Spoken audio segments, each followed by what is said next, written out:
ñu ngi ñëwaat fii seen quatrième numéro seen émission grand format di émission tàggat yaram di wax ci li nga xamante ni mooy wàllu sport ki leen koy présenté di El Mansour Seck ànd ceeg suñu consultant escalité muy Dame Fadel Mbaye ñu war a ñëw ci li nga xamante ni mooy sommaire bi nga xamante dañ ko développé tey ci biir émission bi dañu waxtaan ci li nga xamante ni moom mooy championnat bu Sénégal préparation quelques clubs ci démarrage bi mais aussi dinañ ñëw ci li nga xamante ni moom mooy navette bi nga xamante am na par rapport au coach les entraîneurs bu ñu fa jógee aussi dinañu ñëw ci li nga xamante ni moom mooy pratiquement coupe du monde U17 bi nga xamante ni jamono ñi ñu ngi koy fubal fële ca Brésil te suñu Lionceaux yi nekk fa di fa def lu am solo dinañu waxtaan aussi li nga xamante ni moom mooy match bi nga xamante ni ñu ngi koy préparé éliminatoire Coupe d'Afrique Sénégal RD Congo te le coach de l'équipe nationale du Sénégal Aliou Cissé def li nga xamante ni moom mooy la liste génne ko dinañ ci waxtaan les entrées les sorties mais aussi dinañ waxtaan ci li nga xamante ni moom mooy lël bi nga xamante ni amoon na fii ci Diourbel muy par rapport ak l'initiateur de football nga xamante ni CAF léegi ñu ngi ko tuddee licence D dinañ ci ñëw defoon nañ cérémonie bi nga xamante ni moom mooy cérémonie de remise des diplômes tey ci municipalité bu Diourbel dinañ ñëw aussi ci li nga xamante ni mooy taxawaayu génération foot les académiciens par rapport ak les deux rencontres yi nga xamante ni football nañ ko ci li nga xamante ni moom mooy coupe CAF dinañ ko boucler ak quelques résultats des nawetaan de Diourbel kon loolu mooy li nga xamante ni moom la ñuy waxtaanee du may bàyyi nag suma consultant escalité Dame Fadel Mbaye mu nuyoo ak les téléspectateurs de la télévision VFtv. jërëjëf El Mansour maa ngi sant ñëpp di leen gërëm di amaat mbégte teewaat fii ci seen télévision bu mag bi di VFtv émission bu mag bi di le grand format donc ñu ngi leen di jaajëfal bu baax di leen dalal jàmm. merci Dame Fadel Mbaye kon li ñuy démarrer mooy li nga xamante ni moom mooy préparation championnat bu Sénégal xam ngeen ni takk nañ ñi le 7 décembre pratiquement si la ñuy démarrer li nga xamante ni mooy championnat te fii nga xamante ni mooy ci diwaanu Diourbel équipe bi fi nekk muy la Sonacos dafa wàcc nekk en Ligue 2 dinañ ñëw ci li nga xamante ni moom mooy le nouveau entraîneur dinañ ñëw aussi ci quelques recrues mais aussi travail hivernal bi nga xamante ni démarré nañ ko depuis Dakar dinañ ci waxtaan liñ ciy takk aussi moom mooy Fadel Sonacos objectif bi ren mooy la montée mooy discours entraîneur bi def nañ fi benn lël bu yàggul kese fi nga xamante ni moom mooy CRETEF dajale les techniciens dajale les administratifs dajale aussi quelques supporters ñu lëlu fa pendant une journée waxtaan ci li nga xamante ni mooy dafa déclic équipe bi pour mu mën a delluwaat très rapidement ci li nga xamante ni moom mooy en Ligue 1 par rapport à ça ak li nga xamante ni mooy le grand coach bi nga xam ne recruté nañ ko Moustapha Seck am li nga xamante ni mooy vécu am xam-xam mais aussi des joueurs yi nga xamante ne xëy na marqué nañ seen retour dem nañ ba génne li nga xamante ni mooy sous région bi jëlee ay joueurs je crois que kon tey par rapport ak li nga xamante ni le DG muy ki nga xamante ni mooy Mody Diagne Fada de la Sonacos li mu waxoon le président Omar Sam mooy dinaa jàpp ci équipe bi dafa mel ne loolu commencé na feeñ Fadel. évidemment loolu tàmbale naa feeñ parce que pour la première fois peut-être mënoon na am mais fàttaliwuñ ko Sonacos génn dem championnat Mauritanie jël les meilleurs parce que équipe boo fa demee jël meilleur buteur ba jël gardien bi nga xam ne pendant 2 ans jël na fa meilleur gardien jël coach boo xam ne aussi bu renommé la Moustapha Seck kenn du ko présenté. donc je pense que ñi ngi def les moyens jël aussi ci joueur parce que Ousmane Gassama 2 ans de cela di seetaan nañ ko Jaraaf pratiquement bi Jaraaf dugal ci championnat bi moom moo ko dugal am na saison boo xam ne dafa terminer 2e meilleur buteur avec 10 réalisations. donc bu demee ba décroché ku mel noonu ak ñeneen ñoo nga xam ne aussi jël nañ ko en renfort li président bi wax ko li nga xam ne li DG bi wax ko président Omar Samb jàpp nañ ne loolu taxaw la te gis nañ teel nañoo dugg lëlu. gis nañ aussi ne stade amitié lañ dem di fa travailler vraiment préparation bi nga xam ne moom mooy championnat yi je pense que comme ni nga ko waxee Mansour moyens yi peut-être mën nañu ne à 100% wala 90% mais mën nañ jàpp à 60% ren def nañ ko ci équipe bi pour objectif bi nga wax la montée. ñu jàpp aussi tamit ni par rapport ak li nga xamante ni mooy ni ma la ko brossé sax muy lël bi ñu fi defoon pratiquement on dit souvent que les linges sales se lavent en famille. gis nañ aussi ni gars yi def nañ fi benn lël benn journée waxtaan les techniciens les anciens joueurs les entraîneurs les administratifs waxtaan dëgg waxtaan fi ñu war a jaar la ñu war a def les lacunes yi nga xamante ne amoon na ci équipe bi am na ñoo xam sax aussi génne nañu li nga xamante ni mooy les parts de vérité pour équipe bi mën a am déclic maanaam ñu teg affaire ci yoon coach bi di savonte li nga xamante ni moom mooy administration bi mais aussi les anciens joueurs les entraîneurs yi nga xamante ni ñu ces entraîneurs locaux ñuy mën a ñoom it impliqué leen ci affaire bi ñu dugg ci am brassage entre li nga xamante ni mooy les juniors et les cadets ak li nga xamante ni mooy équipe A bi kon yooyu yëpp defe naa ni ay mbir yoo xam ne gars yi dund nañ ci baaraam mais bokk na ci loo xamante ni dina gën a yombal liggéey bi li nga xamante ni mooy le coach Moustapha Seck. évidemment Mansour donc man li ma ciy gën a jëm mooy surtout la communication d'abord. damay wax ñi nga xam ne ñoo jiite surtout le président Omar Sam mu nekk quelqu'un koo xam ne il est ouvert mais man message bi bu fekkee mi ngi may seetaan wala mi ngi may déglu mooy équipe bi communication bi dafa des lu bare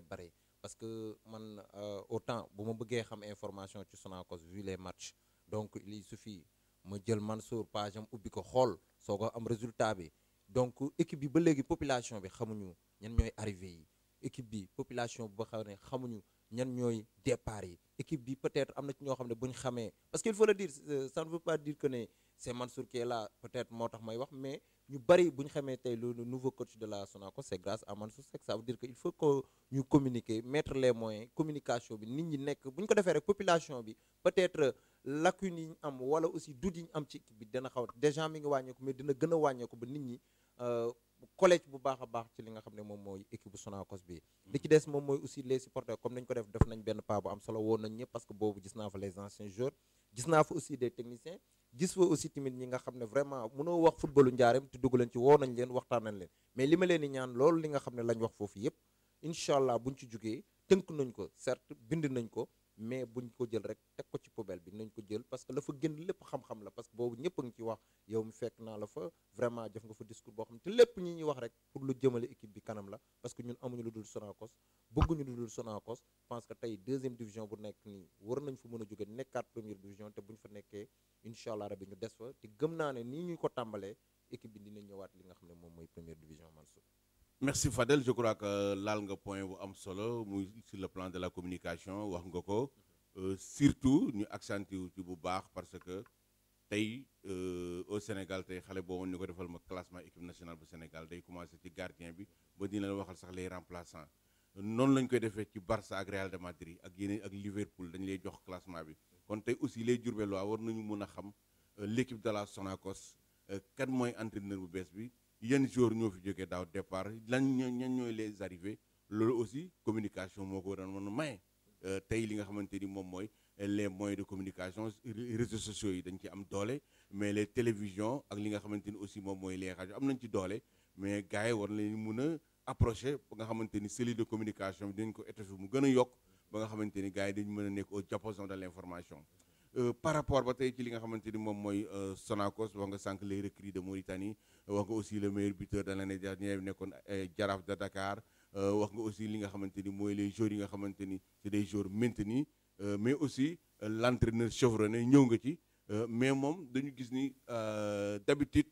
da daan yéegal équipe bu mu dem fekk Ligue 2 bu ñu la ko joxee def na ko ak ñaari tali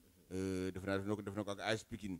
defe naa ni moom à chaque fois que bu jëlee équipe Moustapha Seck dina def tout pour équipe bi ñëw ci li nga xamante ni moom mooy Ligue 1 bi kon ñu ngi koy xaar ci loolu defe naa Fadel. ñu ngi koy xaar ci loolu parce que aussi dafa am benn défi bi nga xam ne da ko war a relever gëj na Sénégal namoon nañ ko lool je me rappelle dernière saison match bi nga xam ne ñu ngi ko doon limogé boobu maa ngi woon stade Demba Diop ak moom di waxtaan ak moom fin match Teungueth FC vraiment boobu année boobu Teungueth nekk ci ay difficultés après par la suite la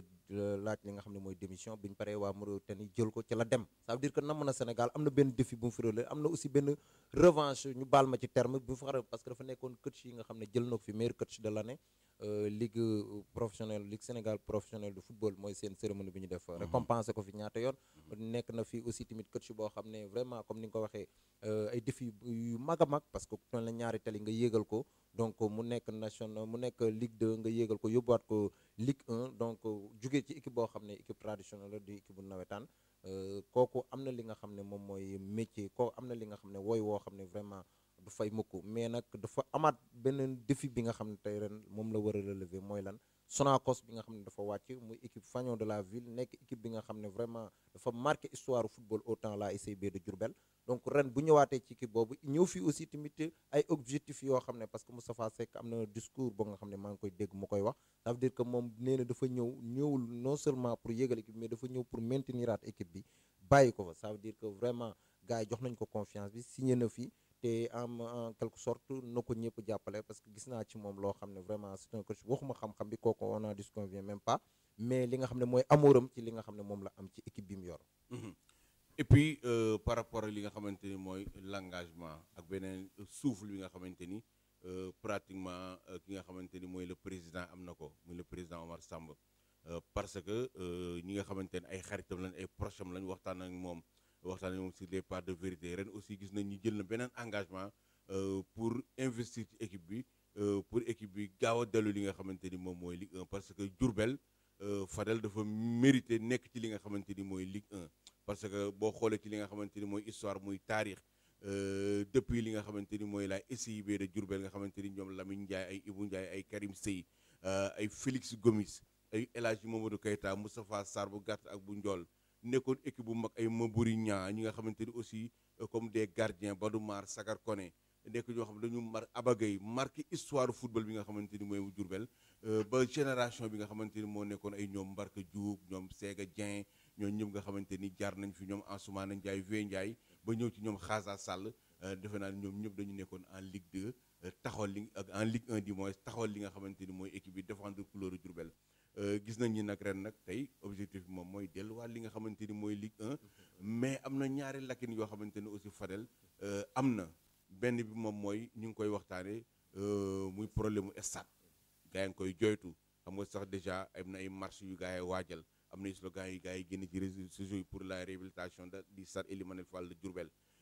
tey équipe bi daaw Kaolack la doon recevoir ren gars yaa ngi lam-laame naan Kaolack la ñuy dellu ou bien dañuy dem Thiès stade Lat Dior defe naa ne aussi loolu dañ ciy dut baaraam mais aussi am li nga xamante ni moom mooy comme équipe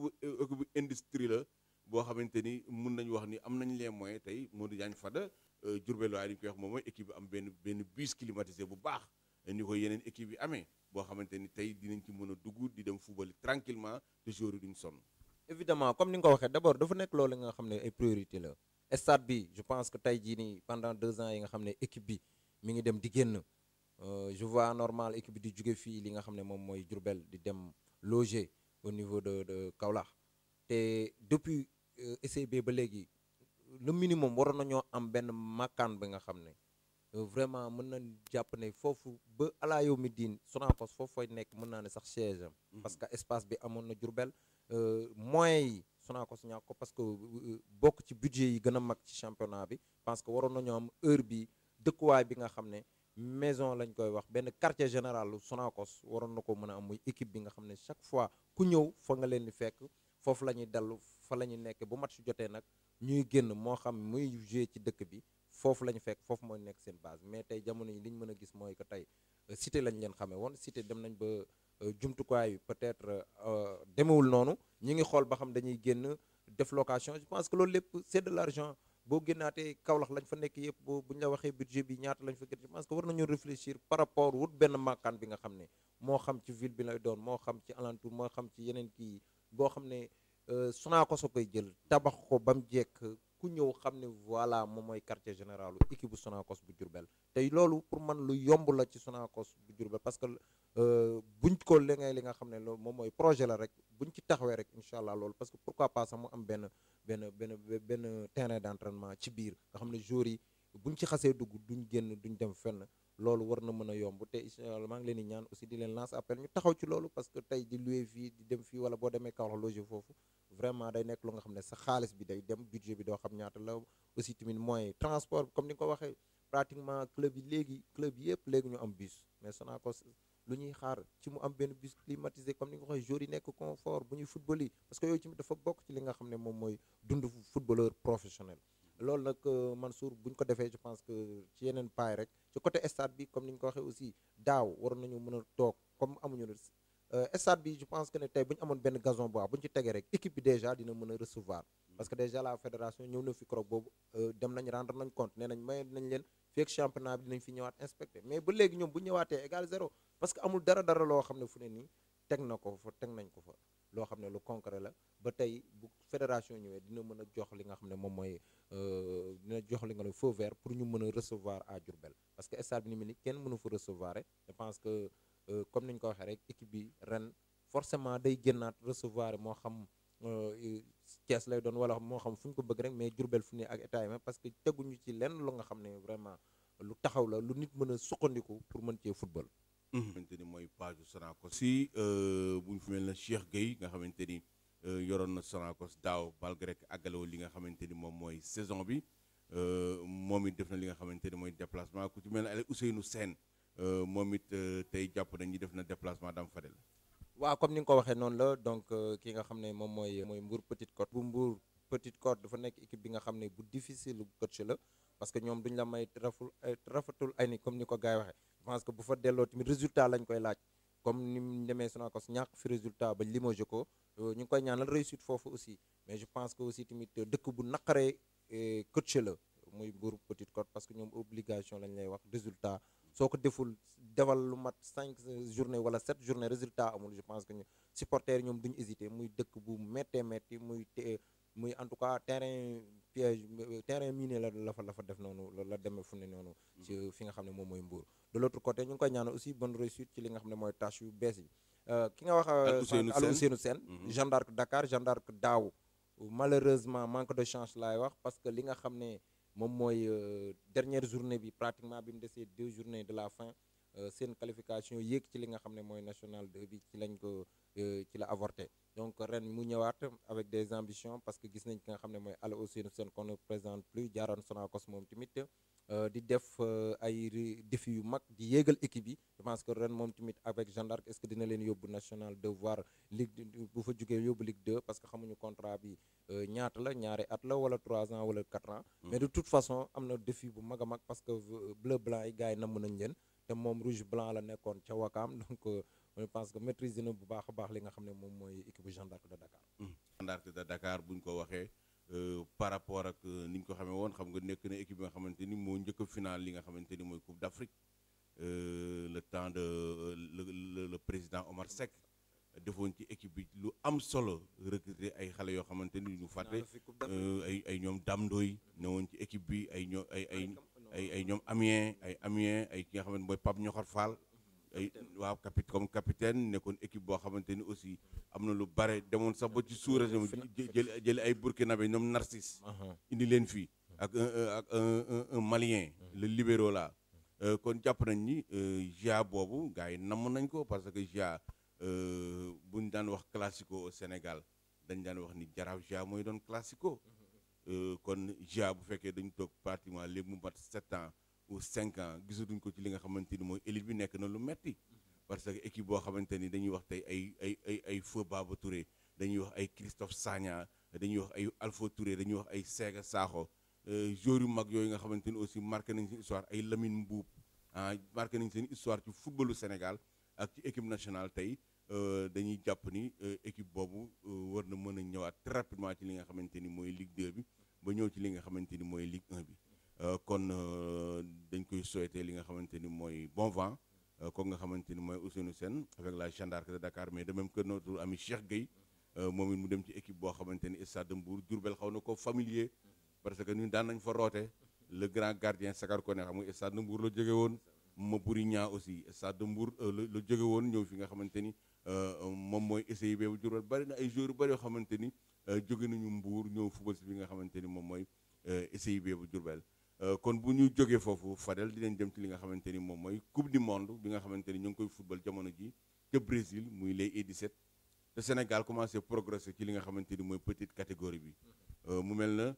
phénomène académicien dafay commencé feeñ les générations foot les jàmbaar yi nga xamante ni mooy CNEPS excellence dafa mel na tey ñoom liggéey boobu ñu doon liggéey tey dafa commencé refléter li nga xamante ni mooy l'équipe nationale bu Sénégal tey xale yi Fadel am nañu 2 victoires yoo xamante ni dañ ko gagné avec la manière ñu mën a leen par 1-0 ñu revenir avec des grandes nations de foot comme la Hollande bi nga xamante ni tey buñ ne équipe boo xamante ni li mu jël championnat bari na équipe boo xam tey da nga naan fa la ñoom Ruud Gullit dëkkoon fa la ñoom Van Basten dëkkoon ñoom Rijkaard ñoom Zidane ñoom Van Nistelrooy ñoom Johan Cruyff ay ponkal joueurs yoo xamante ni marqué nañ seen histoire ci li nga xam ne mooy football dans le monde tey équipe boobu tey moom la Sénégalais yi dab boo demee aussi ci IESA malgré que ñu commencé progrès ci football parce que gis nañ leen ci compétition yu mag yi jamono yi passé kon jàpp nañ ni tey Sénégal ci petite catégorie bi ci biir coupe du monde bi ñu ngi xale yaa ngi def benn pas bu am solo. pas bu ànd rek maanaam tënk nga football. parce que tey bu ñëwee li nga xam ne mooy Barça système bi muy football Barça lu ci bëri da daan dem Hollande ci ay Feyenoord da daan dem Ajax di fa tibbee di fa roote ay jour di leen indi tey bu ñu demee ba seen parce que ci ñoom base bi la ñuy tàmbalee Ajax looloo ko may doole petite catégorie bi tey suñu U17 bi ngàcca ngalaama laay wax parce que dajeek Hollande c'est pas évident gagner avec la manière 3 buts à 1 d'abord Hollande U17 bi ñoom ñooy champion d'Europe nekk li nga xam ne 2 fois ñoom ñoo ko tegle di ko jël ci catégorie U17 nga jël ki nga xam ne mooy États-Unis pour rappel 18 éditions moo am ci li nga xam ne mooy mondial U17 bi 17 yëpp ma nga ca donc bu di ko day répondre à chaque instant bu U17 di def li nga xam ne mooy championnat du monde les États-Unis ñoom dañuy ñëw répondre présent nekk fi finaliste donc je pense que tey bu ñu teniree ñi nga xam ne pas tenir leen gagné leen avec la manière 4 buts à 1 3 buts à 1 donc muy 7 au total 7 buts marqués 2 buts sur 2 matchs donc am na ci loo xam ne c'est pas évident bravo à nos jeunes loolu comme ni nga ko waxee rek centre formation yi les académiciens yi foog ñu gën leen a yokk parce que réew moom am bari fa rek dina am métier boo xam ne dafay feeñ te gis nga catégorie yëpp ñu ngi ciy répondre présent loolu loolu dañ ko daan ñun dama leen doon seetaan pratiquement ci télé rek ñu naan ay U17 ma ne Sénégal kañ lay am yooyu catégorie kañ lay am alhamdulilah ren gis nga suñu U20 yi déjà finaliste dem fi nga xam ne mooy mondial gis nañ fi U17 yi gis nañ fi aussi tamit mooy les U23 yi ça veut dire que ñi ngi tàmbale catégorie bi ñëpp ñi ngi ñaan ba aussi ba mu dem ci U15 yi que day ñëpp ñëw ba catégorie bi nga xam ne rek compétition am na ci ñu ci présent parce que loolu day am solo parce que tey moom moo waral jeunes yi ça veut dire que day am benn relève bay am ci équipe A bi parce que gis nañ ay Moussa Ndiaye xam ne moom mooy U20 bi mu nekkoon jóge fa dem ça veut dire day am benn palier ainsi de suite ça veut dire que football bi tey am nañu zone yi nga xam ne sax dañu am confiance pour rejoindre li nga xam ne mooy catégorie yooyu ñi nga xam ne ci région yi lañ nekk parce que tey bu la leeree ne ki ngay seetaan U17 ñu ne la moins de 17 ans la nga nekk benn xale nekk Jurbel fii di toj da ngay bëgg ñu gis la yóbbu la ci li nga xam ne mooy sélectionné yi loolu lu am solo la ñu ngi leen di féliciter di leen encourager di xaar aussi seen dernière sortie ak Japon muy pays organisateur match ba nga xam ne aussi dinañ ko xaar dinañ ko muy déjà qualifié nañ mais terminer la qualification historique oui historique en huitième de finale nekk premier pays donc ñu ngi koy première qualification première participation première qualification ci li nga xam ne mooy donc alhamdulilah ñi ngi ñaan aussi seen troisième sortie ñu def ci aussi tamit avec la victoire pourquoi pas bosser li nga xam ne moom mooy le jeune Sarr pour que mu remporter li nga xam ne moom meilleur buteur soulier d'or ci li nga xam ne mooy tournoi bi c'est possible donc ñu ngi ko koy ñaanal encore une fois bëggoon naa aussi ñu tirer chapeau au coach Malick Daf nga xamante ni mi ngi def liggéey bu am solo parce que c'est pas évident Fadel ngay tase équipe bu mel na IESA wala Hollande mu mëne la 1-0 pratiquement balaa ñuy dem pause nga jëli ko mais aussi Fadel sur le plan jeu gis nañ xale yi li ñuy football parce que dañu loo jàngul doo ko tari te football dafa am ABC moo tax tey ñu leen tuddee les académiciens tey centre de formation yu bare taxaw Sénégal mi fi njëkk a fël di dem ci li nga xamante ni mooy coupe du monde boobu da nga xool ni joueurs yu bare centre de formation la ñu jóge woon waaw joueurs yu bare ñu ay ñoom Salif Diao ñoo ñëpp pratiquement équipe bi ay centre de formation Aldo Gentina la ñu jóge woon ñëw ci li nga xamante ni mooy équipe nationale bi tey mu doon li nga xamante ni mooy répétition Malick Daf aussi taxawal xale yi indil leen ñuy fournir sur le plan jeu aussi gis nga xale yi ñuy doxale bal bi dañuy dem ba nga yow sax sa xel day dal yow miy seetaan boo xamee football da nga naan ñii li ñuy togg day ñor par xomb parce que li ñuy football dafay leer kon loolu aussi dañ ciy remercier le coach Malick Daf travail colossal bi nga xam ne mi ngi koy def ak xale yi. évidemment comme ni ko waxee mooy les continuités parce que on a tendance di limoger les coachs des fois ci résultat bu amul mais coach bu yàggee naaj dafa yàggal booy xam na leen donc fii li nga xam ne moom mooy réussite ci sélection bi des fois du ñàkk ñu ne da nga war a sélectionné bi mais xam na li nga xam ne mooy jëlee te aussi tamit la fédération il faut que ñu féliciter leen parce que Mansour avant li nga xam ne moom mooy mondial bi booy dama seetlu chaque semaine dañ leen def li nga xam ne mooy yóbbu tubaab de la centre formation donc yóbbu leen ko booy def recrutement fermé benn une semaine boo xam ne pare ñu neexal leen gars yi c'est bon yooyu dafa baax donc yooyu aussi day automatisme yi taxaw lépp taxaw match amicaux yi gars yi dinañ ko lijjanti te booy boo xoolee jeune yi voir 5 matchs ak des pays anglophones jouer aussi avec des pays norvégiens c'est important je pense que c'est ça il faut que gars yi génne xaalis mettre les moyens je pense que tey bu ñu demee ba battre avec sport yi nga xam ne moom mooy ay 4 ay 3 je pense que nañ continuer ci loolu lancer même en revanche